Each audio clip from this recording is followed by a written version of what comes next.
The British brig Dei Gratia was about 400 miles east of the Azores on December 5, 1872, when crew members spotted a ship adrift in the choppy seas. Captain David Morehouse was taken aback to discover that the unguided vessel was the Mary Celeste, which had left New York City 8 days before him and should have already arrived in Genoa, Italy. He changed course to offer help. Morehouse sent a boarding party to the ship.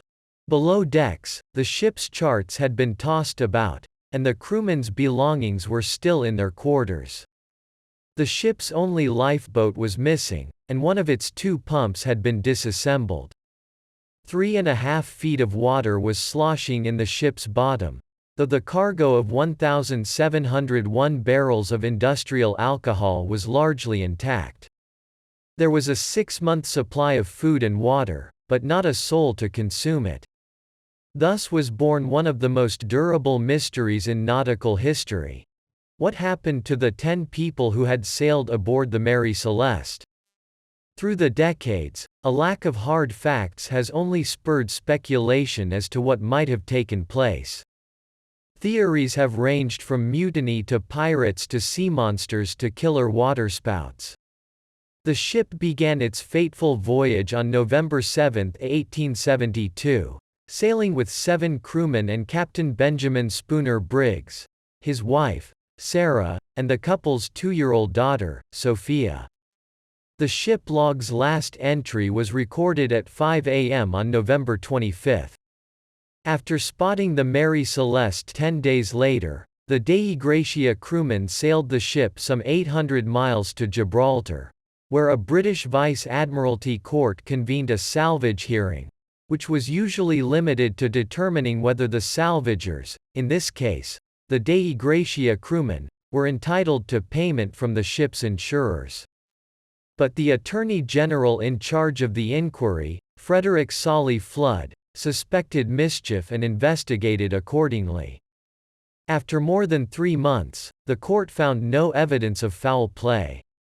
Eventually, the salvagers received a payment, but only 1/6 of the $46,000 for which the ship and its cargo had been insured, suggesting that the authorities were not entirely convinced of the Dei Gratia crew's innocence. Meanwhile, one of the most famous maritime mysteries in history endures. Why would an experienced captain such as Briggs, or his sailors, abandon a perfectly sound ship? The keel of the future Mary Celeste was laid in late 1860. She was launched on May 18, 1861, given the name Amazon.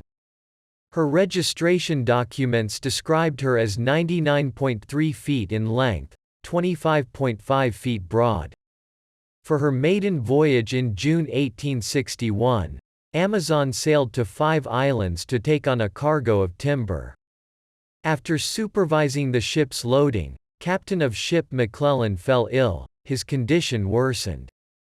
The Amazon returned to Spencer's Island where McClellan died on June 19. In the course, Amazon encountered further misadventures. After leaving London, she collided with a ship in the English Channel and sank it. After then, it was called an unlucky ship or ghostly ship. The ship was damaged on several occasions, most notably in October 1867. The following year, the Amazon was sold and renamed it the Mary Celeste. The ship underwent significant structural changes over the next several years, and it was eventually sold to a group that came to include Captain Benjamin Spooner Briggs. On November 7, 1872, the Mary Celeste set sail from New York City, with more than 1,700 barrels of alcohol destined for Genoa, Italy. On board were 10 people, including Captain Briggs, his wife, and their 2-year-old daughter. Over the next 2 weeks, the ship encountered harsh weather. According to the last log entry, dated November 25, 10 days later the vessel was spotted by the British brig Dei Gratia. Crew from that ship boarded the Mary Celeste and discovered it deserted. Crewmen from the Dei Gratia sailed the Mary Celeste to Gibraltar. There British authorities conducted an investigation. The evidence in Gibraltar failed to support Flood's theories of murder and conspiracy. The Quarterly Review suggested that Morehouse could have lain in wait for Mary Celeste, then lured Briggs and his crew aboard Dei Gratia and killed them. Commentators generally agree that some extraordinary and alarming circumstance must have arisen, to cause the entire crew to abandon the ship. Despite being seen as unlucky, the Mary Celeste remained in service and went through a number of owners before being acquired by Captain Parker. In 1885 he deliberately sailed it into a reef near Haiti as part of a plan to defraud an insurance company. When the vessel failed to sink, authorities discovered his scheme. Parker also died due to poverty. The Mary Celeste, however, was damaged beyond repair, and it was left on the reef, where it deteriorated. Now what you guys think about the ship? Was the ship unlucky or was it just a coincidence? Let me know in the comments below.